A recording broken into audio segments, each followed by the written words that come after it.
Bonjour à toi, belle âme. J'en profite pour te parler de ma transformation intérieure et de comment moi je me suis rendu compte de ma dépendance affective.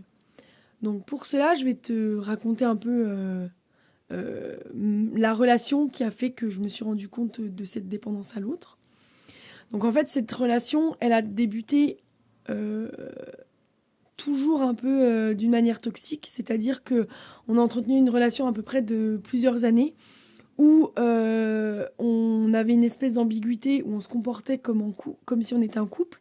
Par contre, on n'était ni en couple, ni amis vraiment, parce qu'il y avait toujours cette ambiguïté et cette recherche un peu de séduire l'autre et de contrôle sur l'autre surtout.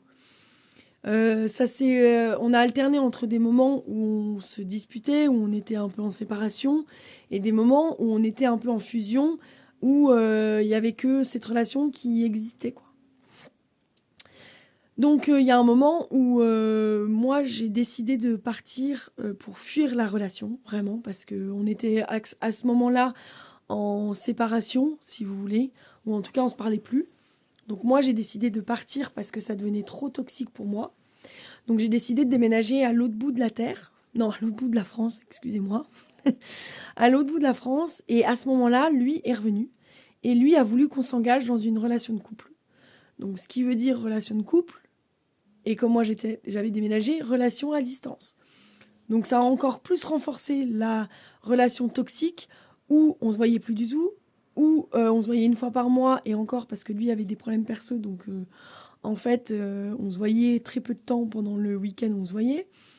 Lui, il me faisait croire, en tout cas moi je le croyais, qu'il allait venir d'ici la fin de l'année ou d'ici quelques mois après me rejoindre dans le sud. Sauf qu'en fait, il n'est jamais venu. Plus on avançait à l'échéance, plus il me disait bah non en fait c'est pas possible. Plus moi j'attendais et plus moi ça me bouffait de l'intérieur. Jusqu'à un moment où j'ai pris la décision de me séparer de lui.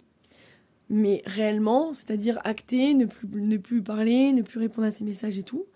Sauf que lorsque on entretient une relation un peu toxique pendant 3 ans, qu'on n'a plus de nouvelles du tout du jour au lendemain, je peux vous dire que j'étais dans un état émotionnel pas possible, que dès que monsieur revenait, bah moi je relaissais la porte ouverte, c'est-à-dire que j'acceptais qu'il m'envoie des messages, je lui renvoyais, et en fait le schéma se répétait et se répétait encore et encore. Vous allez me dire là, je vois pas comment tu t'es rendu compte que tu étais en dépendance affective. Pourquoi je me suis rendu compte de cette dépendance affective? Car la séparation réelle et actée m'a fait me rendre compte que lors de cette relation, je me suis complètement perdue. J'investissais toute mon énergie pour satisfaire ses besoins plutôt que les miens. Je vivais qu'à travers lui-même, que mon emploi du temps était qu'en fonction de lui et qu'en fonction de ses disponibilités. Et en fait, mon entreprise que je crée actuellement, je l'oubliais complètement.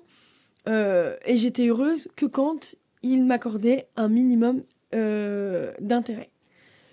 Des signes typiques de dépendance affective, c'est-à-dire qu'on s'oublie totalement, on essaye de fusionner complètement à l'autre. Et en fait, mais fusionner, ça veut dire normalement, tu vas me dire, dans certaines vidéos, on parle de fusion amoureuse. Oui, sauf que quand il y a une fusion, c'est des deux parts. Là, en dépendance affective, en fait, c'est un qui va fusionner avec l'autre et qui finalement va s'oublier complètement pour que l'autre puisse l'aimer ou en tout cas lui donner un peu d'intérêt, quoi. Et du coup, donc, moi, je me suis rendu compte de ça et j'ai décidé, en fait, de mettre toute l'énergie que je mettais dans la relation et dans la satisfaction de l'autre pour moi-même. C'est-à-dire rediriger toute l'énergie que tu utilises vers l'autre, vers la relation, par peur d'abandon, parce qu'en fait, c'est inconscient aussi. C'est pas... voilà, au début, je disais, mais moi, j'arriverai pas à le quitter. Je pourrais pas vivre sans lui. Et finalement, bah, ça fait plusieurs mois, voire plusieurs années qu'il est plus là dans ma vie. et je vis très bien, je vis même mieux parce que j'ai plus cette énergie négative environnante. Je suis plus du tout pompée par de l'énergie négative parce que finalement, je m'oubliais tellement que mon énergie allait pour lui entièrement et plus du tout pour moi. Il me pompait réellement mon énergie. J'étais beaucoup plus fatiguée, j'avais le moral dans les chaussettes.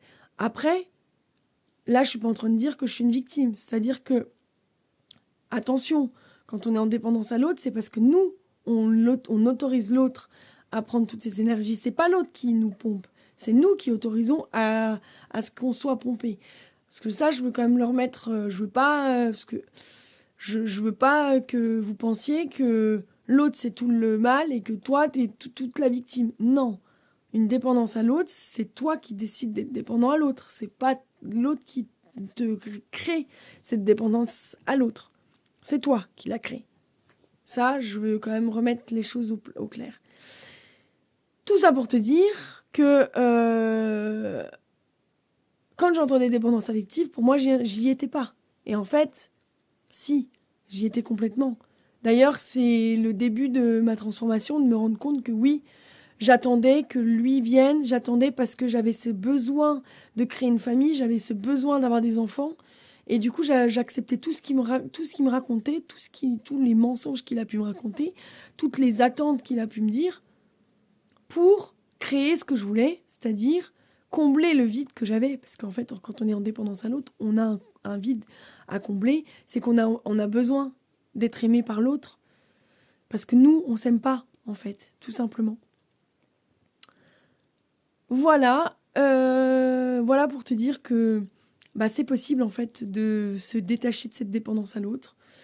C'est pas facile, c'est un chemin qui est quand même long et périlleux, mais c'est possible de te choisir et d'utiliser l'énergie que tu utilises pour que l'autre t'aime, pour que les autres t'aiment, pour que plutôt que toi, tu t'aimes vraiment. Parce que c'est la clé, en fait. C'est la clé de cette dépendance-là. C'est aller nourrir ce qu'on appelle l'enfant intérieur ou ton toit d'amour.